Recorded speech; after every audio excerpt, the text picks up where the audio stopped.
अस्सलाम वालेकुम। Welcome back to my YouTube channel. आज की इस वीडियो में हम पढ़ेंगे लाइसोसोम्स को। इससे पहले अगर आपने एंडोप्लाज्मिक रेटिकुलम और गोल्गी ऑपरेटस और राइबोसोम्स वाली वीडियो नहीं देखी तो आप मेरे चैनल पे जाके देख सकते हैं। तो ये लाइसोसोम्स को पढ़ते हैं, जो कि एक बहुत इंपॉर्टेंट ऑर्गेनेली है और ये लॉन्ग क्वेश्चन में भी आ सकती है और ये काफ़ी लेंथी ऑर्गेनेली है, लेकिन अगर आपको ये समझ आ जाएगी तो इंशाल्लाह ये आपको प्रॉब्लम नहीं करेगी, आप इजीली लिख सकेंगे इसको पेपर में। तो अगर आप इसको नोट्स में से करेंगे हम। लाइसोसोम्स क्या होते हैं? They are the cytoplasmic organelle. पहली हेडिंग आ जाएगी साइटोप्लाज्मिक ऑर्गेनेली, जो कि डिफरेंट है बाकी सबसे मॉर्फोलॉजी के लिहाज से, यानी जो बाकी ऑर्गेनेली से ये डिफरेंट है अपनी मॉर्फोलॉजी के लिहाज से। इनको सबसे पहले आइसोलेट किया था डी डव ने, जो कि एक साइंटिस्ट हैं, 1949 में। लोकेशन अगर देखें तो लाइसोसोम्स में लाइसो का मतलब होता है स्प्लिटिंग और सोमा मतलब बॉडी। इनकी लोकेशन कहाँ होती है? ये यूकैरियोटिक सेल्स में पाए जाते हैं। अब ये जो लाइसोसोम्स हैं ये फेगोसाइटोसिस को परफॉर्म करते हैं। फेगोसाइटोसिस क्या होता है कि जब भी हमारे सेल में कोई भी फॉरेन ऑब्जेक्ट एंटर होता है, अब ये फॉरेन ऑब्जेक्ट फूड भी हो सकता है, ये फॉरेन ऑब्जेक्ट जो है वायरस भी हो सकता है, बैक्टीरिया भी हो सकता है। कोई भी फॉरेन ऑब्जेक्ट जब हमारे सेल में एंटर कर होगा तो उसको इमिडिएटली जो है लाइसोसोम इनगल्फ कर लेगा। अब लाइसोसोम्स क्या करेगा? उसको क्या कर देगा? स्प्लिट कर देगा, यानी उसको तोड़ देगा सिंपल डाइजेस्टिबल पीसीज में।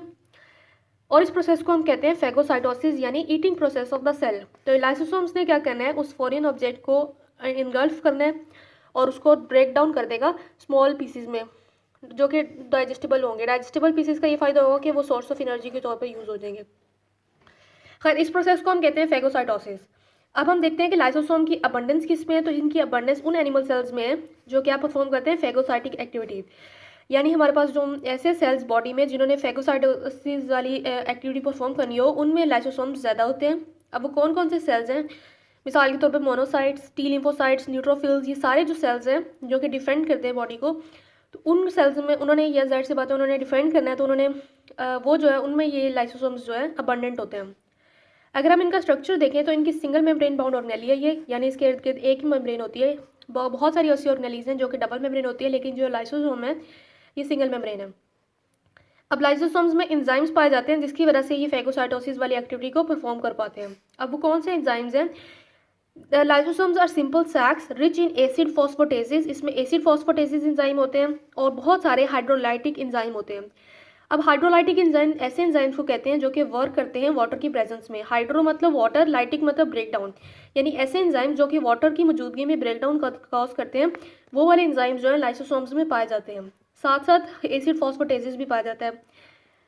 अब जो ऐसे कौन से एंजाइम है जो कि वाटर की प्रेजेंस में वर्क करते हैं, जैसे कि लाइपेज जो कि लिपिड्स की ब्रेकडाउन करेगा, अमाइलेज जो कि कार्बोहाइड्रेट्स की यानी स्टार्च की ब्रेकडाउन करेगा, प्रोटीएज जो कि प्रोटीन की ब्रेकडाउन करेगा। तो ये सारे क्या है? हाइड्रोलाइटिक एंजाइम है। इसके अलावा भी बहुत से ऐसे न्यूक्लियोइड्स है, ये सारे एंजाइम्स जो हैं लाइसोसोम्स में प्रेजेंट होंगे।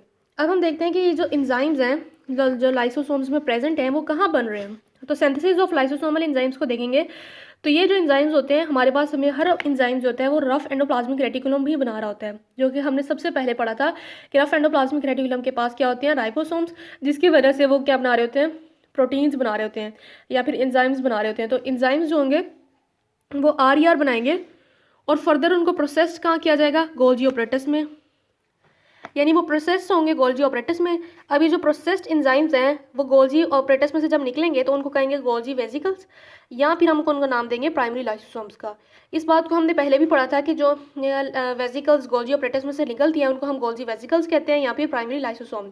अगर आपने मेरी वीडियोज़ नहीं देखी गोल्जी ऑपरेटस वाली तो आपको ये टॉपिक समझ नहीं आएगा। तो उस दिन ये हमने डायग्राम ड्रॉ की थी जिसकी वजह से ये इजीली समझ आ गया था कि यहाँ से और एंजाइम्स बन रहे थे आर से, ये एंजाइम्स बने और यहाँ से यानी जो भी ये लाइसोसोमल एंजाइम्स भी यहीं पे बनेंगे रफ एंडोप्लाज्मिक रेटिकुलम में, और फिर वो पास हो जाएंगे हमारे पास गोल्जी ऑपरेटस के पास, वेसिकल्स की शक्ल में आएंगे और गोल्जी ऑपरेटस के साथ ऐड होंगे। गोल्जी ऑपरेटस फिर यहाँ से मॉडिफाई करके उनको यहाँ से रिमूव कर देगा और इन वेसिकल्स को हम कहेंगे गोल्जी वेसिकल्स या फिर प्राइमरी लाइसोसोम। अब हमने सिंथेसिस देख लिया। अब हम देखते हैं कि टाइप्स ऑफ लाइसोसोम्स। तो लाइसोसोम्स की दो टाइप्स हैं, एक है प्राइमरी लाइसोसोम और दूसरे हैं सेकेंडरी लाइसोसोम। प्राइमरी लाइसोसोम्स तो आपको समझ आ गई होगी कि ऐसे एंजाइम्स जो कि आरईआर पे बनते हैं, यानी लाइसोसोमल एंजाइम्स जो कि आरईआर पे बनते हैं, जो कि फर्दर प्रोसेस होते हैं गोल्जी ऑपरेटस में। तो इस और वो बाद में बड यानी गोल्जी ऑपरेटस में से जब वो गोल्जी वेसिकल्स निकलती हैं तो उनको ही हम कहते हैं प्राइमरी लाइसोसोम्स। और अब दूसरे हैं सेकेंडरी लाइसोसोम्स। तो सेकेंडरी लाइसोसोम्स क्या होते हैं? ये जो है बहुत इंपॉर्टेंट है, समझने वाला है। ये हमारी बुक में यहाँ पे तो हमें नज़र नहीं आता, लेकिन यहाँ पे ये जो डायग्राम के नीचे ड्रॉ किया हुआ है तो यहाँ पे ये सेकेंडरी लाइसोसोम्स को बताया हुआ है। तो यहाँ मैंने नोट्स में सेपरेट से हमारे पास लिखा हुआ है, तो यहाँ से पढ़ लेते हैं। अब जी सेकेंडरी लाइसोसोम्स क्या होते हैं, हम डाइजेस्टिव वैक्यूल और ऑटोफेगोसोम को कहते हैं सेकेंडरी लाइसोसोम। अब ये डाइजेस्टिव वैक्यूल क्या होता है और ऑटोफेगोसोम क्या होता है, इसको हम बारी बारी पढ़ेंगे। डाइजेस्टिव वैक्यूल क्या होता है कि लाइसोसोम प्रोटेक्ट करते हैं सेल को इन्वेडिंग ऑर्गेनिज्म से, यानी हमने बात पढ़ ली है कि जब भी कोई फॉरेन ऑब्जेक्ट आएगा बॉडी में तो उसको क्या करेगा, लाइसोसोम इनगल्फ कर लेगा। तो लाइसोसोम्स क्या करते हैं, प्रोटेक्ट करते हैं सेल्स को इन्वेडिंग ऑर्गेनिज्म से। जैसे कि कोई भी इन्वेडिंग ऑर्गेनिज्म बैक्टीरिया आ गया तो उससे सेल लाइसोसोम ने क्या किया है, प्रोटेक्ट किया है। और एनी फॉरेन ऑब्जेक्ट, और किसी भी फॉरेन ऑब्जेक्ट से, यानी वो फूड भी हो सकता है, वो बैक्टीरिया भी हो सकता है, तो किसी भी ऑब्जेक्ट से उसने क्या किया, उसको प्रोटेक्ट किया है सेल को। Which are engulf in the cell, और ये इसको सेल को इनगल्फ कर लेगा, यानी लाइसोसोम्स जो होगा वो क्या करेगा, आने वाले फॉरेन ऑब्जेक्ट को इनगल्फ कर लेगा। और इनगल्फ करके क्या बना लेगा, एक फेगोसाइटिक वैक्यूल बना लेगा। This fuses with the primary lysosome to form digestive vacuole. अब ये जो इसने फ्यूज किया, यानी एक लाइसोसोम ने आने वाले फॉरेन ऑब्जेक्ट को अंदर इनगल्फ किया है, तो वैक्यूल की शक्ल में इनगल्फ किया है, जिसको हमने नाम दे दिया फेगोसाइटिक वैक्यूल। अभी जो फेगोसाइटिक वैक्यूल है, ये ऊपर जो हमने प्राइमरी लाइसोसोम पढ़ा है, ये उसके साथ जाके मिल जाएगा और क्या बना लेगा, डाइजेस्टिव वैक्यूल।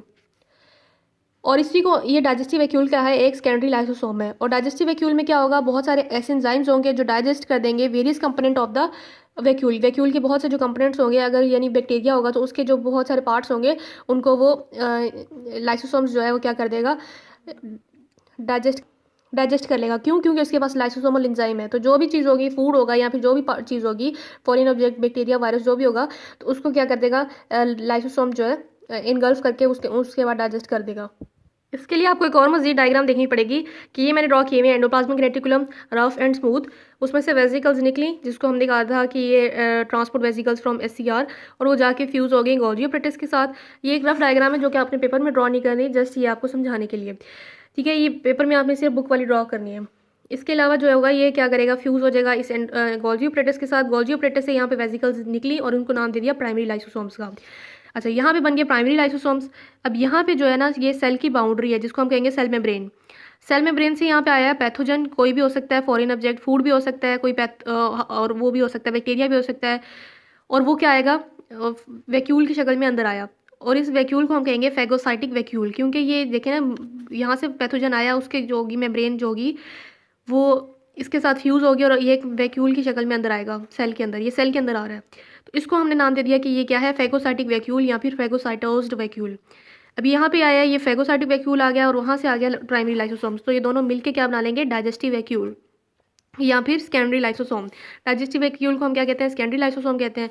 तो ये जो है हमारे पास क्या बन जाएगा, अब ये इसके पास एंजाइम्स हैं, तो ये एंजाइम्स जो हैं ये इस कंपोनेंट को, इसके जो भी कंपोनेंट होंगे फूड के या फिर बैक्टीरिया के, जो भी पैथोजन के, तो उसको क्या कर देंगे, ब्रेक डाउन कर देंगे उसकी।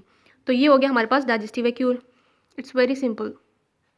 अब उम्मीद करते हैं आपको समझ आ गई होगी डाइजेस्टिव वैक्यूल की। दूसरा हमारे पास क्या है, ऑटोफेगोसोम।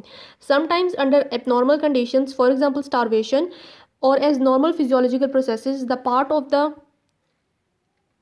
cell are engulfed by primary lysosome and digested to generate energy. The lysosomes that eat part of their own cell are known as autophagosome.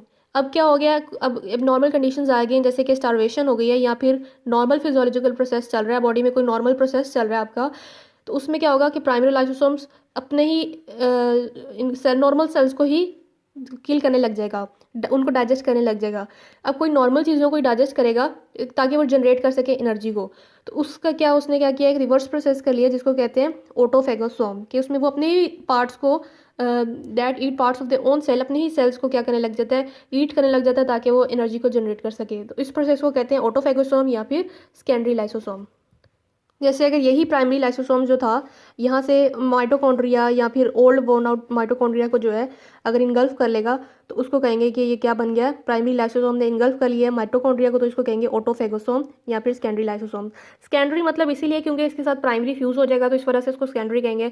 तो यहाँ पे हमारे पास दो तरह के सेकेंडरी लाइसोसोम है, डाइजेस्टिव वैक्यूल और ऑटोफेगोसोम। डाइजेस्टिव वैक्यूल में क्या होगा कि हमारे पास जो भी पैथोजन आएगा वो वैक्यूल की शक्ल में आएगा और उसको कहेंगे फेगोसाइटिक वैक्यूल। फेगोसाइटिक वैक्यूल के साथ जब प्राइमरी लाइसोसोम मिल जाएगा तो उसको कहेंगे डाइजेस्टिव वैक्यूल। और वो डाइजेस्टिव वैक्यूल इसलिए होगा क्योंकि लाइसोसोम के जो फिर एंजाइम्स होंगे वो उसको डाइजेस्ट कर लेंगे। फिर हमारे पास ये दूसरा जो है उसमें क्या होगा कि जो नॉर्मल फिजियोलॉजिकल प्रोसेसेस हो रहे होंगे या फिर एब्नॉर्मल कंडीशन में, जैसे कि स्टार्वेशन में, तो हमारे पास ये जो लाइसोसोम्स हैं वो नॉर्मल अपने ही सेल्स को किल करने लग जाते हैं, डाइजेस्ट करने लग जाते हैं ताकि एनर्जी को जनरेट कर सकें। तो इस प्रोसेस को हम कहते हैं ऑटोफेगोसोम। और ऑटोफेगोसोम और डाइजेस्टिव वैक्यूल दोनों जो है वो क्या है, सेकेंडरी लाइसोसोम है। हमारे पास है functions of lysosome. Digestion of phagocytosed food particle, ये क्या करता है, लाइसोसोम क्या करता है, डाइजेस्ट कर देता है फेगोसाइटोज्ड फूड पार्टिकल को, यानी जो भी फूड पार्टिकल फेगोसाइटिक वैक्यूल की शक्ल में आएगा उसको क्या करेगा, लाइसोसोम डाइजेस्ट कर देगा। क्यों? क्योंकि इसके पास इंजाइम्स हैं ऐसे। ऑटोफेजी करेगा ये।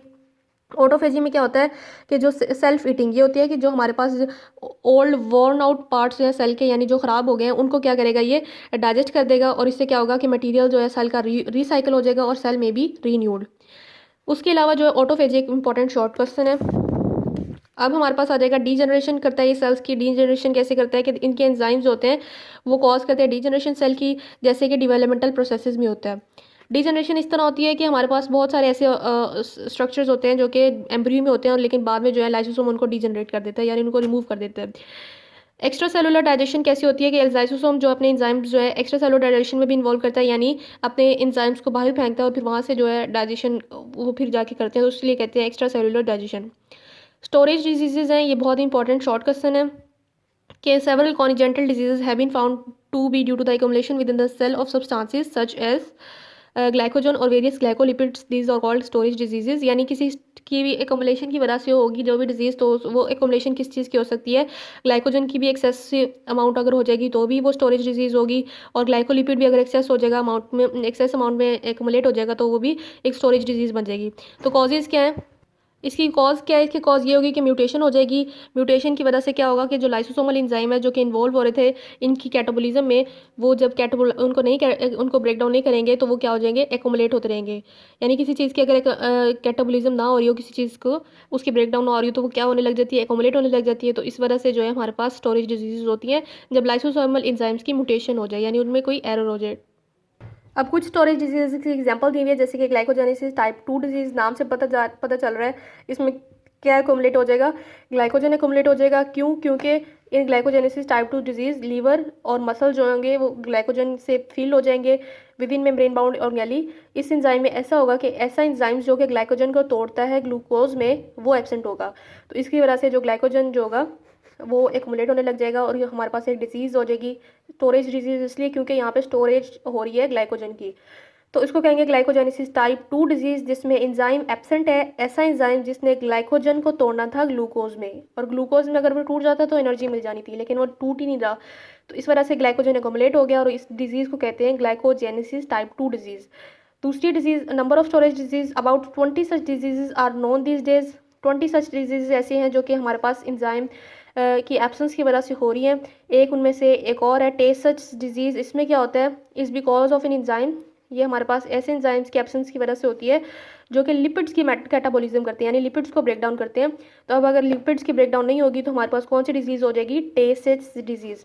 Accumulation of lipids in brain cell, अगर हमारे पास लिपिड्स की एक्युमुलेशन हो जाए ब्रेन सेल्स में तो उससे क्या होगा, मेंटल रिटार्डेशन भी हो जाएगी और डेथ भी इवन हो सकती है। तो आप लोगों ने क्या करना है, ये डायग्राम जो है इसको आपने अच्छे से समझ लेना है। इसमें वही मैकेनिज्म है जो कि मैंने आपको समझाया है कि यहाँ पे बाउंड्री दिखाई हुई है और वहाँ से फूड आ रहा है, और फूड जो है किसकी शक्ल में आ रहा है, फेगोसाइटिक वैक्यूल की शक्ल में आ रहा है, और यहाँ से फूड वैक्यूल जो है इस प्राइमरी लाइसोसोम्स के साथ मिल जाएगा। प्राइमरी लाइसोसोम्स कहाँ पे हैं, ये जो यहाँ दिखाई हुई है रफ एंडोप्लाज्मिक रेटिकुलम, वहाँ से निकल रही है वैक्यूल SCR से जो निकल रही है उसको फिर वेजिकल जो SCR से निकल रही है वो फिर जाके इसके साथ गोल्जी ऑपरेटिस के साथ मिल रही है, गोल्जी ऑपरेटिस से फिर वेजिकल निकल रही है जिसको हम कह रहे हैं प्राइमरी लाइसोसोम। जहाँ पे लाइसोसोम लिखा हुआ है आप प्राइमरी भी साथ ऐड कर लें।